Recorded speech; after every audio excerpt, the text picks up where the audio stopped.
समंदर के नीचे भी भारत अब अपनी कहानी लिख रहा है। यह कहानी है उन 3 लाख स्क्वायर किलोमीटर के जमीन की जो समंदर के नीचे है, जिससे भारत अपने स्ट्रेटेजिक और साइंटिफिक गोल्स को अचीव करने के लिए स्टेप नंबर 1 पहला कदम लेता है। पर यह कहानी इतनी सरल भी नहीं है, क्योंकि भारत के क्लेम का ऑपोजिशन किया पाकिस्तान ने। ऑब्वियसली एक अंतरराष्ट्रीय संगठन ने भारत को कहा अपने क्लेम्स को मॉडिफाई कीजिए, और भारत ने दिया एक परफेक्ट कमबैक, जिसे कहते हैं ना, common sense is most uncommon.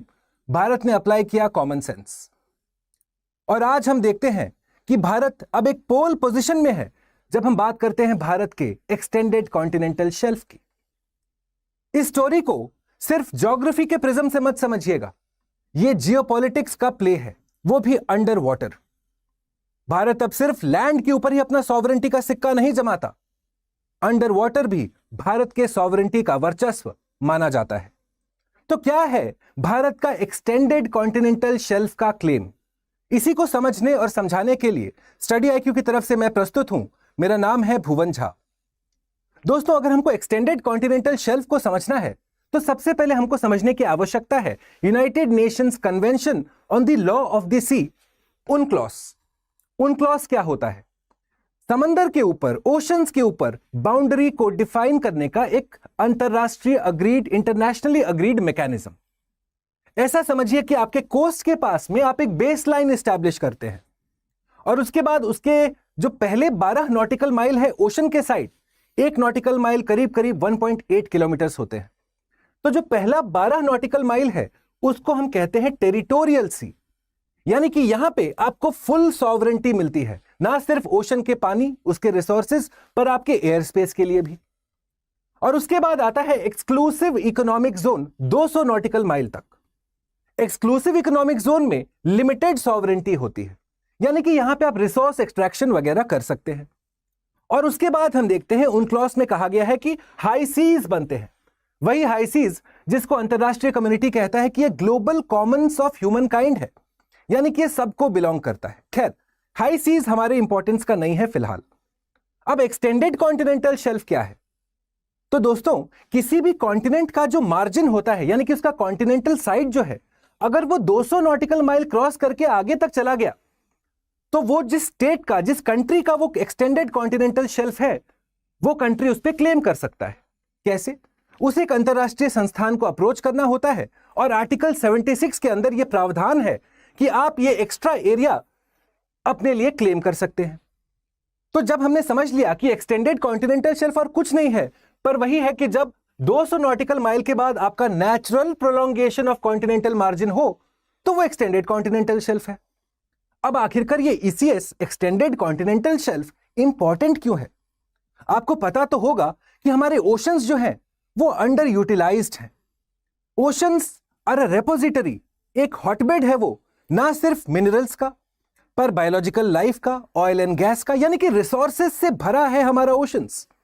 साथ में आप ये भी जानते हैं कि भारतवर्ष का एक नेशनल गोल है, क्या? Blue economy. क्या होता है ब्लू इकोनॉमी? कि हमारा next phase of economic growth आएगा ओशंस के रास्ते। कभी सोचे हैं? हाल फिलहाल में बहुत सारे पोर्ट्स बने हैं, चाहे वो वधवन पोर्ट हो महाराष्ट्र में, चाहे गलथिया बे प्रोजेक्ट हो जो अंडमान निकोबार में प्रपोज्ड है। आखिरकार भारत इतने सारे पोर्ट्स बना क्यों रहा है? क्योंकि हमारा ब्लू इकोनॉमी को अगर अचीव करना है तो उसके लिए इंफ्रास्ट्रक्चर बनाने की आवश्यकता है। तो उसी में हम देखते हैं कि भारत का एक्सटेंडेड कॉन्टिनेंटल शेल्फ का क्लेम एक फोर्स मल्टीप्लायर का काम करेगा। कैसे? क्योंकि वो जो एक्स्ट्रा एरिया मिला आपको, उसमें आप रिसोर्स एक्सट्रैक्शन कर सकते हैं। क्या कुछ? सबसे पहला, पॉलीमेटालिक नोड्यूल्स। ये polymetallic nodules are the most important material for the next 30, 40, 50 years. ऐसा सोचिए कि इनका यूज ना सिर्फ डिफेंस इंडस्ट्री में, एरोनॉटिकल इंडस्ट्री में, हेल्थ इंडस्ट्री में, रिन्यूएबल इंडस्ट्री में। जब हम बात करते हैं भारत नेट जीरो अचीव करना चाहता है 2070 तक, तो उस नेट जीरो को अचीव करने के लिए कुछ रॉ मटेरियल चाहिए। उनमें से सबसे प्रमुख है पॉलीमेटालिक नोड्यूल्स। वो कहां मिलता है? ओशन के बेड पे, आलू जैसा दिखता है ये। तो अब ये जो एक्स्ट्रा एरिया भारत को मिल रहा है, उससे एक्स्ट्रा रिसोर्स एक्सट्रैक्शन का पॉसिबिलिटी भी है। साथ में आप देखेंगे ऑयल एंड गैस, क्योंकि भाई समंदर है, ऑयल एंड गैस तो हो ही सकता है, उसका एक्सप्लोरेशन करेंगे तो पता चलेगा। थर्ड, आप देखेंगे deep sea mining, fisheries, biotechnology, इन सब में भारत को बूस्ट मिलेगा। लाइवलीहुड जनरेशन होगा, जॉब्स बनेंगे। साथ में आप देखते हैं एनवायरमेंटल मॉनिटरिंग के लिए भी बहुत क्रिटिकल होगा ये दोस्तों। आज जब हम देख रहे हैं कि क्लाइमेट चेंज के चलते बे ऑफ बंगाल और अरेबियन सी हद से ज्यादा गर्म हो रहे हैं, यानी कि उनको बेटर ट्रैक करने की आवश्यकता है, बेटर मॉनिटर करने की आवश्यकता है। अगर आपको एक्सटेंडेड एरिया मिलता है उस पर आप मॉनिटरिंग स्टेशंस लगा सकते हैं। फाइनली आप देखेंगे स्ट्रेटेजिक व्यू पॉइंट भी इसमें इंक्लूड करने की आवश्यकता है, यानी कि हमारा जो मैरीटाइम फुटप्रिंट है, जो एक global maritime super power Bharat claim करता है, उसमें ये एक्सटेंडेड कॉन्टिनेंटल शेल्फ बहुत ही महत्वपूर्ण होगा। तो जब हमने समझ लिया कि भारत को काफी फायदे हैं इससे, अब समझने की आवश्यकता है कि आखिरकार ये ईसीएस एक्सटेंडेड कॉन्टिनेंटल शेल्फ को क्लेम कैसे करते हैं। तो जैसा मैंने बताया, मुद्दा घूम फिर के आता है उन क्लॉज की तरफ, United Nations convention on the law of the Sea. इसके आर्टिकल 76 में outer limits of continental shelf defined होता है। उन क्लॉज के अंदर एक संस्थान का गठन किया गया है, commission on the limits of the continental shelf. यही वो संस्थान है जिसने भारत को कहा अपने क्लेम को आप मॉडिफाई करिएगा। तो आप CCLS को अप्रोच करेंगे, CLCS को, और उसके बाद वो बताएंगे कि क्या करना है क्या नहीं करना है। वही एक तरीके से एडजुडिकेट करेंगे। और उसके बाद आप देखते हैं कुछ टेक्निकल क्राइटेरिया है, सर्वे किया जाएगा, देखा जाएगा क्या कॉन्टिनेंटल मार्जिन 200 नॉटिकल माइल लांग के डीप सी की तरफ गया हुआ है, हाई सीज की तरफ गया हुआ है। तो आप देखते हैं कि काफी समय लग जाता है, क्योंकि अंडर वाटर सर्वे करना है इस अंतरराष्ट्रीय संस्थान को, which is why it is considered as a time consuming process. जब आपने यह समझ लिया, तो जब हम अरेबियन सी के एक्सटेंडेड कॉन्टिनेंटल शेल्फ की बात कर रहे हैं, थोड़ा चीजों को क्रोनोलॉजिकली समझते हैं। साल 2009 में भारत ने पहली बार extended continental shelf in the Arabian Sea के ऊपर क्लेम किया था। पर आपको यह भी पता होगा कि यहां पे रण ऑफ कच्छ और सिंध प्रोविंस जो पाकिस्तान का है, उसको सेपरेट करने वाला जो सरक्रीक एरिया है, वो एक डिस्प्यूटेड एरिया है इंडिया और पाकिस्तान के बीच। और पाकिस्तान ने इसी बात का फायदा उठाया। भारत के 2009 क्लेम को उन्होंने खारिज कर दिया, ऑब्जेक्शन रेज कर दिया, यह कहते हुए कि भाई यहां पे तो एरिया डिस्प्यूटेड है, कैसे भारत क्लेम कर सकता है।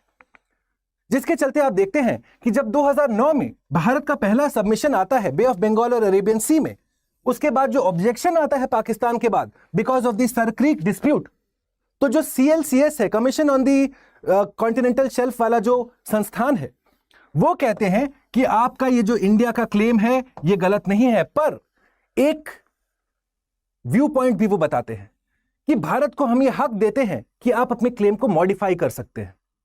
यानी कि एक रास्ता बंद किया पर दूसरा रास्ता खोल भी दिया, और भारत ने इसका भरपूर फायदा उठाया। जैसा मैंने कहा, common sense is most uncommon. Bharat ने लगाया कॉमन सेंस। कैसे? भारत ने क्या किया, फिर से मॉडिफाइड क्लेम लगाया।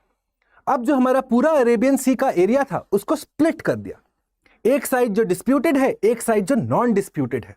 और इसलिए आप देखेंगे वेस्टर्न अरेबियन सी को स्प्लिट किया, 10,000 स्क्वायर किलोमीटर सेंट्रल अरेबियन सी में भारत ने क्लेम कर दिया, जिससे क्या कहते हैं, सांप भी मर गया और लाठी भी नहीं टूटी।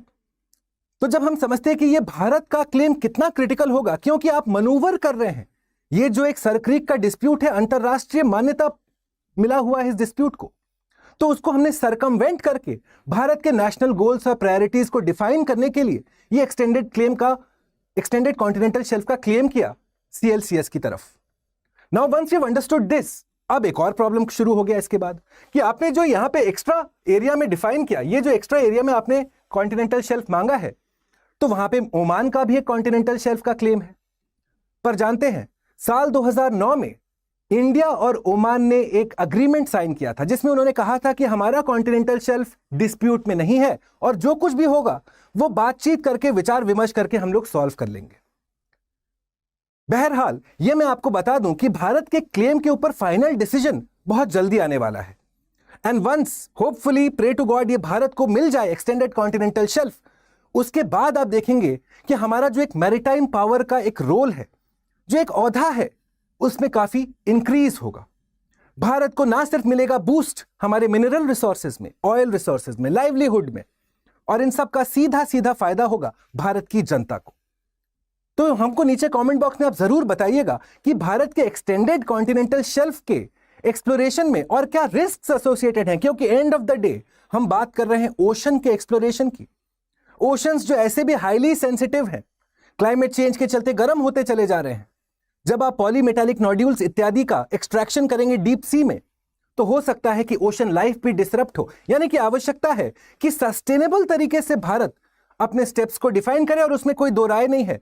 भारत हमेशा सस्टेनेबिलिटी को प्राथमिकता देते आया है, ऐसे ही तो वासुधैव कुटुंबकम नहीं कहते हैं। खैर, इस डिस्कशन आपको कैसा लगा, हमको नीचे कमेंट बॉक्स में जरूर बताइएगा। आपका सजेशंस, आपका फीडबैक, आपका ग्रीवेंस सर आंखों पे। इस डिस्कशन का पूरा पीडीएफ मैं अपलोड कर दूंगा मेरे टेलीग्राम चैनल पे, जिसका नाम है भुवन स्टडी IQ। मैं आपके लिए अवेलेबल हूं इंस्टाग्राम पे भी by the same name, Bhuvan study IQ।